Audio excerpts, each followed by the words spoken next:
அனைவருக்கும் வணக்கம். இன்று தமிழக முதல்வர் அவர்கள் தேர்தல் வாக்குறுதியில் தமிழக வெற்றி கழகத்தின் வாக்குறுதியில் சொன்னது போல விவசாய கடன் ரத்து செய்யப்பட்டுள்ளது. கிட்டத்தட்ட 14,22,000 விவசாயிகள் இதன் மூலமா பயனடைகிறாங்க. 50,000 வரைக்கும், அதாவது அந்த வெளியீடுகள் உங்கள் எல்லாருக்கும் கிடைக்கப்பட்டிருக்கும். மொத்தம் தமிழகத்தில் விவசாயிகள் 16,96,000 பேர் விவசாயிகள் பயிர்க்கடன் மொத்தமா இது வரைக்கும் தமிழகத்தில் வாங்கியிருக்காங்க. அதுல 14,22,000 விவசாயிகளுடைய பயிர்க்கடன்கள் ரத்து செய்யப்பட்டுள்ளது. முதல்வர் அவர்கள் கிட்டத்தட்ட தமிழக வெற்றி கழகம் முதல்வர் அண்ணன் விஜய் அவர்கள் தலைமையிலான அரசு பொறுப்பேற்று கிட்டத்தட்ட 15 நாட்கள் ஆயிருக்கு. அதற்குள் அனைத்து மக்கள் நல நடவடிக்கைகள் அனைத்தும் துரிதமாக எடுக்கப்பட்டுள்ளது. இன்று எங்களுடைய தேர்தல் வாக்குறுதியில் கூறியதை போல விவசாய கடன்கள் ரத்து செய்யப்பட்டுள்ளது. அதற்கான அறிவிப்பாணைகள் வந்துள்ளது. பெரும்பாலான இடங்களில் எங்களுடைய கட்சி நிர்வாகிகள் மற்றும் விவசாயிகளிடம் இதுக்கு பெரிய ஆதரவு வந்துள்ளது. கண்டிப்பாக அனைவருக்கும் எங்களுடைய நன்றியை தெரிவித்துக் கொள்கிறோம். வேற ஏதாவது கேள்வி என்ன கேள்வி? பல கட்சியிலிருந்து வெளியுறவு எல்லாருமே இங்க இணையறாங்க. இதை தலைமைச் செயலகமா இல்ல கட்சி ஆபீஸாம விமர்சனத்தை முன்வைக்கிறாங்க. எப்படி பாக்குறீங்க? இல்ல, அவங்க இன்னைக்கு 3 எம்எல்ஏ கருத்து பேசுறீங்க நினைக்கிறேன். அவங்க சபாநாயகர் பத்தி அவங்களுடைய ராஜினாமா கடிதத்தை கொடுத்து விட்டு பார்த்துருக்காங்க. ராஜினாமா செய்து விட்டு பார்த்துருக்காங்க. இதே நீங்க ரொம்ப பொலிட்டிசைஸ் பண்றீங்கன்னு தெரியல. வேற ஏதாவது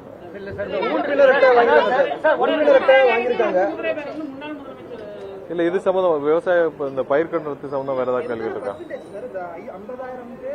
அதான் மொத்தம் 16,96,000 விவசாயிகள் மொத்த பயிர்க்கடன் இருக்கு.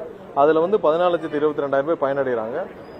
80% மேல இருக்கு. இப்ப சதவீதம் பார்க்கல, பட் 14,22,000 பேர் பயனடையும் வகையில் இன்னைக்கு இந்த அறிவிப்புகள் வந்திருக்கு. இதுல மொத்தம் வாங்கின பயிர்க்கடன் 16,96,000. ஸோ அதில் 14,22,000 பேர் பயனடையும் வகையில் இந்த அறிவிப்புகள் வந்திருக்கு. இது பெரிய அளவிலான பெரும்பாலான விவசாயிகள் 80% மேற்பட்ட விவசாயிகள் பயனடையும் வகையில் தான் இந்த அறிவிப்புகள் வந்திருக்கு. இல்ல, அதுக்கான இதுதான் வந்திருக்கு. அதாவது சிறு குறு விவசாயிகள் வந்திருக்கு. 2.5 ஏக்கருக்கு கீழே 2.5 ஏக்கருக்கு கீழே இருக்க விவசாயிகள், அதுக்கப்புறம் 5 ஏக்கருக்கு கீழே இருக்க விவசாயிகள். ஸோ அந்த மாதிரி பிரிக்கப்பட்டதான். இதை எப்பயுமே பயிர்க்கடன்கள் அப்படிதான் சிறு குறு விவசாயிகளாக தான் கன்சிடர் பண்ணி வரும். ஸோ அந்த மாதிரியான அடிப்படையில் தான் இன்னைக்கு யார் விவசாயிகளுக்கு கடன்களும் அந்த அடிப்படையில் தான் கொடுக்கப்படும். ஸோ அதன் அடிப்படையில் தான் இன்னைக்கு கடன்கள் ரத்து செய்யப்படும். கூடுதல் செலவாகும். இதன் மூலம் பாத்தீங்கன்னா அந்த அறிவிப்புகளே கொடுக்கப்பட்டிருக்க 2,044 கோடி கூடுதல் செலவினங்கள் அரசுக்கு ஏற்படும். இதன் மூலமாக சுமார் 14,22,000 விவசாயிகள் பயனடைவார்கள். பொதுமக்களால் எதிர்பார்க்கப்படுது. குறிப்பா தமிழகம் முழுவதும் மகளிருக்கான இலவச பேருந்து பயணம், அதே போன்று ஒவ்வொன்றா படிப்படியாக, ஏன்னா நிதி ஆதாரங்களை பார்த்து படிப்படியாக முதல்வர் கண்டிப்பாக நிறைவேற்றுவார். ஒவ்வொரு நாளும் அதற்காகத்தான் நீங்க முதல்வர் பார்த்திருப்பீங்க. எந்த முதல்வரும் இல்லாத வகையில் காலையில சாயந்தரம் வரைக்கும் தலைமைச் செயலகத்திலிருந்து பணியாற்றும் ஒரே முதல்வர் இது வரைக்கும் தலைமைச் செயலகத்தில் இதான் முதல் தடவை பார்க்கறாங்க. மதிய உணவும் இங்கேயே அருந்திவிட்டு இங்கேயே இருக்கிற முதல்வர் ஒவ்வொரு நாளும் ஒவ்வொரு நிமிஷமும் அதற்கான பணிகளை தான் செஞ்சுட்டு வர்றாரு. இன்னைக்கு கூட அந்த ஒரு ஜட்மெண்ட் வந்திருக்கும். முதல்வருடைய முக்கிய குறிக்கோளே பாத்தீங்கன்னா இந்த கோயம்புத்தூர் வழக்குகளையும் துரிதமாக நடத்தப்பட்டு அதிக உச்சபட்ச தண்டனை வாங்கி கொடுக்கும் வகையில் செயல்பட வேண்டும் தான் இன்னைக்கு காலையிலிருந்து எங்கள் எல்லாரையும் அறிவுறுத்தி என்னென்ன மாதிரி நடவடிக்கைகள் எடுக்க வேணும்னு சொல்லியிருக்காங்க. கண்டிப்பா இதெல்லாம் எக்ஸாம்பிள் வச்சுட்டு தான் செயல்பட்டு இருக்கோம். ஒவ்வொரு நாளும் மக்களுக்கு என்ன ஆக்கப்பூர்வமாக என்ன செய்ய வேண்டுமோ அது எல்லாம் எங்களை முடக்கி விட்டுருக்கோம். அதை நோக்கி தான் நாங்கள் எல்லாம் பயணிச்சிருக்கோம்.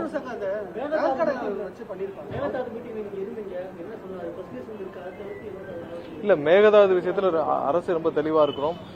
கண்டிப்பாக அந்த அணை கட்டுவதற்கான எந்த நடவடிக்கை எடுத்தாலும் அதற்கு கடுமையான எதிர்ப்புகளை தெரிவிப்போம். சட்டப்பூர்வமான நடவடிக்கைகள் அனைத்துக்கும் முன்னெடுக்க சொல்லியிருக்காங்க. என்னென்ன வழிகளில் இதை சட்டப்பூர்வமாக நம்ம தடுக்க முடியுமோ அந்தந்த வகையில் தடுக்கணும்னு சொல்லியிருக்காங்க.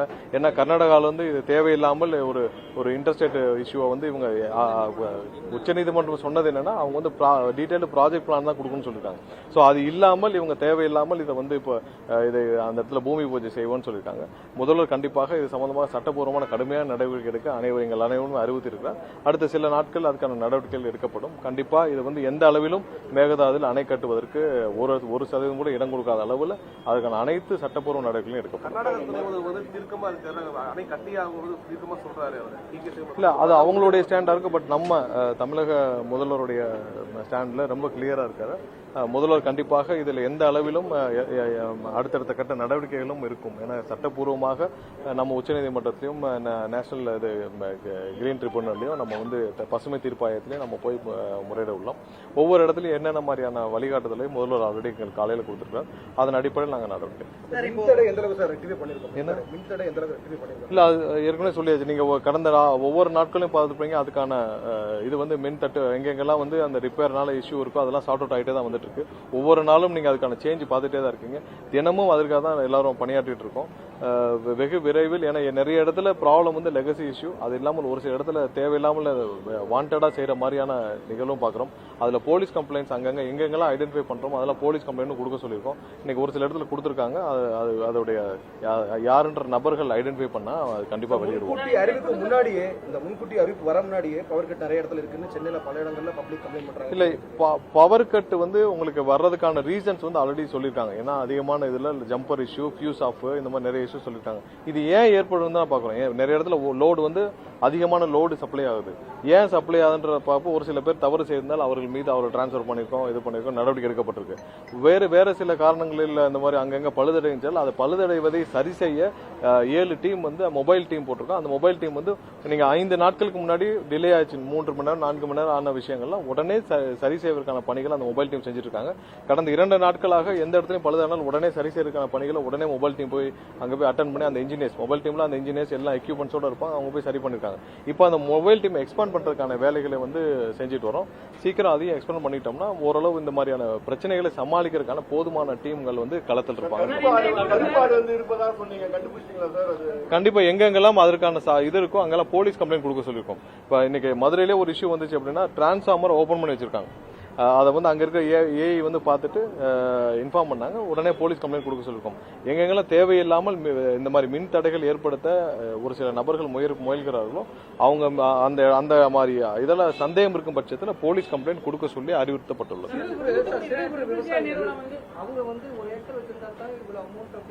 இல்ல 2.5 ஏக்கருக்கு கீழே இருக்க 2.5 ஏக்கர் கீழே இருக்கிற பயிர்க்கடன்கள் அவ்வளவுதான். 2.5 ஏக்கர் கீழே பயிர்க்கடன்கள் வாங்கியுள்ளோம். 5 ஏக்கர் கீழே அதாவது சிறு குறு விவசாயிகள் பயிர்க்கடன்களுக்கான தள்ளுபடி தான் இப்ப அறிவிக்கப்பட்டுள்ளது. சோ அதன் மூலமா இப்ப நீங்க தமிழ்நாட்டில் மொத்தம் பாத்தீங்கன்னா 14,96,000 பேர் பயிர்க்கடன் வாங்கியிருக்காங்க. அதுல 14,22,000 விவசாயிகளுடைய பயிர்க்கடன்கள் ரத்து செய்யப்பட்டிருக்கு. 80% அளவுக்கான விவசாயிகளுடைய பயிர்க்கடன்கள் மொத்தமாக ரத்து செய்யப்பட்டுள்ளது. இது மிக ஒரு இல்ல அது வந்து ஒரு பர்சனல் மோட்டிவ். அது கொலை நடந்த சில மணி நேரங்களுக்குள்ளேயே அந்த குற்றவாளிகள் கண்டுபிடிக்கப்பட்டு அவங்களுடைய செக்யூர் பண்ணி எல்லாத்தையும் அவங்க வந்து கமிஷனருடைய அறிவிப்பும் நீங்க பாத்திருப்பீங்க. இன்னைக்கு கமிஷனரேட்ல இருந்து எங்கெங்கெல்லாம் தனிப்பட்ட காரணங்கள் நடக்கும் கொலைகளுக்கு துரிதமாக காவல்துறை செயல்பட்டு, ஏன்னா முதலுடைய ஆணைக்கிணங்க எல்லாமே செயல்பட்டு உடனடியாக கைது நடவடிக்கை எல்லாம் நடந்துட்டு இருக்கு. எங்கெங்கெல்லாம் இப்ப நீங்க கோயம்புத்தூர் யூனிவர்சிட்டி கண்டிப்பாக முதல்வர் 2 நாட்கள் எங்க அனைவரையும் முடக்கி விட்டுருக்காங்க.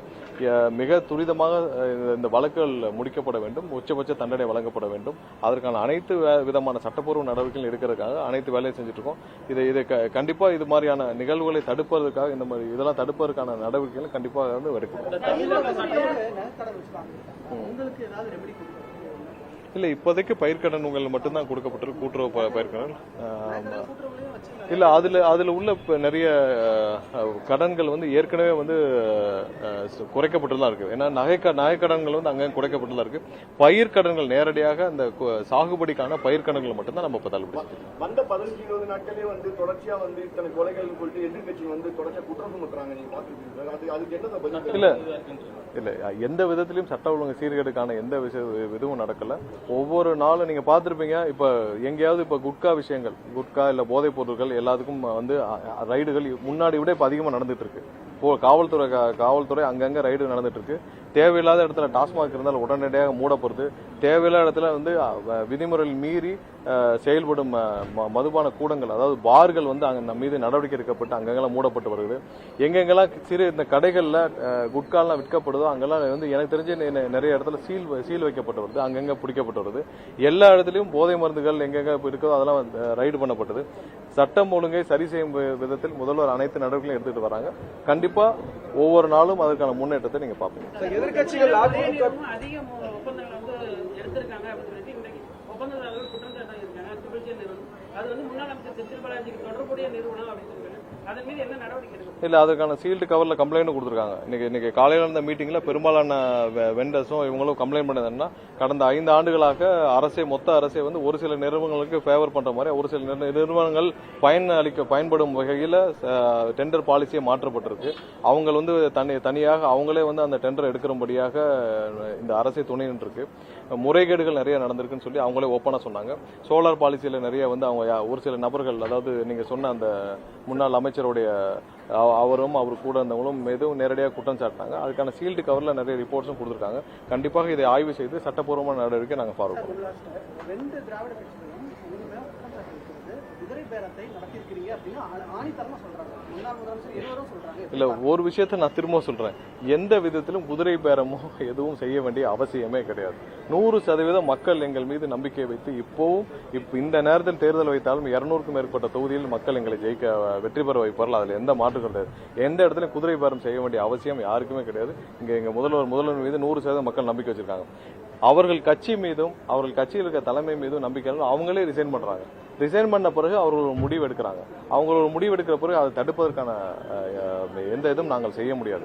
ஸோ அவங்களா வந்து அவங்க கட்சியில் இருக்கிற குழப்பங்களை பார்த்து, அவங்க கட்சியில் இருக்கிற நிலைகளை பார்த்து அவங்க ஒரு ரெசிக்னேஷன் பண்றாங்க. அவங்க ரிசைன் பண்ணிட்டு அவங்களே வந்து பாக்குறாங்க. ரிசைன் பண்ண பிறகுதான் வந்து பாக்குறாங்க. ஸோ அதை யார் தடுக்க முடியும்? ஸோ இதெல்லாம் யாரும் தடுக்கிறதுக்கான எந்த சாத்தியக்கூறும் கிடையாது. ஸோ அது வந்து அவங்களுடைய கட்சியில் உள்ள தலைமை தான், அவங்களுடைய ஸ்திரத்தன்மை இழந்து அவங்க தலைமை வந்து இப்போ சரியாக இல்லாத காரணத்தினால தான் இது போன்ற முடிவுகள் அங்கே உள்ள கட்சியில் உள்ள தொண்டர் எடுத்தாங்க. நீங்க போய் அதிமுக எல்லாத்தையும் கேட்டு பாருங்க, அங்க உள்ள எல்லா தொண்டர்களும் கேட்டு பாருங்க. இங்க வந்து பாக்குறவங்க எல்லாம் அவங்களுக்கு என்ன செய்யறதுன்னு தெரியாம இருக்காங்க. அதிமுக தொண்டர்கள், அதிமுக கீழே இருக்க நிர்வாகிகள் என்ன செய்யறதுன்னு தெரியாம இருக்காங்க. அவங்க கட்சி விவகாரத்தில் தலையிட எங்களுக்கு எந்த இதுவும் கிடையாது, அதுக்கு எந்த உரிமையும் கிடையாது. அதை பத்தி பேச வேண்டியது தேவையில்லை. அந்த கட்சி விவகாரத்தில் நாங்கள் தலையிட வேண்டிய அவசியம் இல்லை. பட் அங்கிருந்து வர்றவங்க ரிசைன் பண்ணிட்டு வந்து சந்திக்கிறாங்கன்னா அதை நாங்கள் எப்படி தடுக்க முடியும்? சார், இந்த 3 எம்எல்ஏக்கள் தானா இல்ல வேற எம்எல்ஏக்கள் இல்ல, அதை பத்தி நம்ம பேச முடியாது. ஏன்னா அது அவங்களுடைய தனிப்பட்ட விருப்பம், அது அந்த கட்சியோடைய விஷயம். அதுல ரிசைன்மெண்ட் வர்றவங்க அவங்களுடைய தனிப்பட்ட முடிவுகள். அதை பத்தி நாங்க யாரும் கமெண்ட் பண்ண முடியாது. கடந்த சில நாட்களாகவே தலைமைச் செயலகத்துல வந்து இணையறதுங்கிறது வந்து தொடர்ச்சியா நடைபெற்றது. இன்று இல்ல, கடந்த சில நாட்களாகவே தொடர்ச்சியா அதுக்கு கட்சி சார்பில் எதனா அறிவிப்பு வழங்கியிருக்காங்களா? இல்ல, அது எல்லா காலகட்டத்திலயும் வந்து அங்கங்க இருக்கிற அமைச்சர்கள் அவங்களை வந்து எல்லாரும் சந்திக்கிறது வழக்கம் தான். ஒவ்வொரு இடத்துலயும் வந்து சந்திக்கிற வழக்கம் தான். கண்டிப்பா இது வந்து வேற கட்சிகள், மாற்று கட்சியில இருந்து தான் அதிகமாக வந்து சந்திக்கிறார்கள். நாங்களும் வர்றவங்கள்ட்ட அறிவுறுத்திட்டு தான் இருக்கோம், சொல்லிட்டு தான் இருக்கோம். அங்கங்க மாவட்ட செயலாளர் போய் சந்திச்சு அவங்க முன்னாடி இணையணுன்றத அறிவுறுத்தலை நாங்க எல்லாத்தையும் செஞ்சுட்டு இருக்கோம். எங்கேயும் அந்த மாதிரியான இதெல்லாம் செய்யல. வர்றவங்களே அங்கங்க கட்சி மாவட்ட செயலாளரை சந்திச்சு அவங்கள்ட்ட போய் இணைங்கன்னு தான் சொல்லிட்டு இருக்கோம். ஸோ கண்டிப்பா இல்ல, அது அவங்க தான் முடிவு பண்ணணும். அது இப்பதான் சந்திச்சிருக்காங்க. ஒரு தனிப்பட்ட சந்திப்பு அவங்க முடிச்சுட்டு அவங்க சந்திச்சிருக்காங்க. அது என்ன அறிவிப்புகளோ அது வந்து எங்களுடைய பொதுச் செயலாளர் அப்படி இல்லைங்க. தமிழக தாவக நிர்வாகிகள் இல்ல, பொதுமக்கள் வச்சுக்கோங்க. பெரும்பாலான இடத்துல பொதுமக்கள் தான் வந்து நேற்றுலாம் பாத்தீங்கன்னா ஒரு பாருக்குள்ள பொதுமக்களே போய் பார் எப்படி இப்போ ஓபன் பண்ணலாம்னு கேட்டிருக்காங்க. உடனே நீங்க தாவக நிர்வாகிகள்லாம் சொல்லாதீங்க. பொதுமக்கள் மிகவும் உரிமையாக இந்த அரசு இப்படி செயல்பட வேண்டும், இந்த அரசு இப்படிதான் இருக்க வேண்டும், பொதுமக்கள் உரிமையாக சென்று செயல்படாங்க. இது மக்களுக்கான அரசாக அவர்கள் எடுத்துக்கொள்றாங்க. பொதுமக்கள் போய் பாக்குறாங்க. அதை நீங்க தாவக நிர்வாகிகள்னா ஒரு சில நிகழ்வு வச்சுட்டு சொல்றதுலாம் இல்ல. மக்கள் பெரும்பாலான இடத்துல அவங்களுடைய எதிர்பார்ப்புகள் அதிகமா இருக்கு, அவங்களுடைய எக்ஸ்பெக்டேஷன்ஸ் அதிகமா இருக்கு. அதுக்கு தக்கனவாறு அவங்க வந்து ஒவ்வொரு இடத்துலயும் அந்த நடவடிக்கையில் அவங்களே இறங்கிடுறாங்க. நிறைய ரேஷன் கடைகளை பாக்குறோம், டாஸ்மாக்ல பாக்குறோம். பொதுமக்கள் அவங்களே போய் நேரடியா இறங்கி களத்தில் இறங்கி பார்க்கிறாங்க. ஸோ அது நல்ல விஷயம் தான், ஆரோக்கியமான விஷயம் தான். இல்ல, ஒவ்வொரு டிபார்ட்மெண்ட்டும் ரிவ்யூ முடிஞ்ச பிறகு இப்பதான் ஸ்டார்ட் பண்ணிருக்கோம். போன வாரம் தான் எல்லாரும் அவங்களோட டிபார்ட்மெண்ட் இருக்காங்க. சில நாட்களுக்கு முன்னாடி தான் பெரும்பாலான அமைச்சர்கள் துவங்கியிருக்காங்க. ஸோ விரைவில் வரும். இல்ல, டிபார்ட்மெண்ட் வைஸ் தான், வெள்ளை அறிக்கைக்கு டிபார்ட்மெண்ட் வைஸ் தான் பண்ண முடியும். நீங்க மொத்தமா குழு அமைச்செல்லாம் பண்ண முடியாது. டிபார்ட்மெண்ட் வைஸா கேரளா அவங்க எப்படி பண்றாங்க தெரியல. அவங்க வேற மாதிரியான திட்டங்களை வச்சுக்கலாம். இங்க துறை சார்ந்ததானே, ஒவ்வொரு துறையிலும் ஆய்வுகள் தனியாக செய்யப்பட்டு அதுக்கு தக்கனதான் வெள்ளை அறிக்கை கொடுக்க முடியும். வேற ஏதாவது கேள்வி? நன்றி.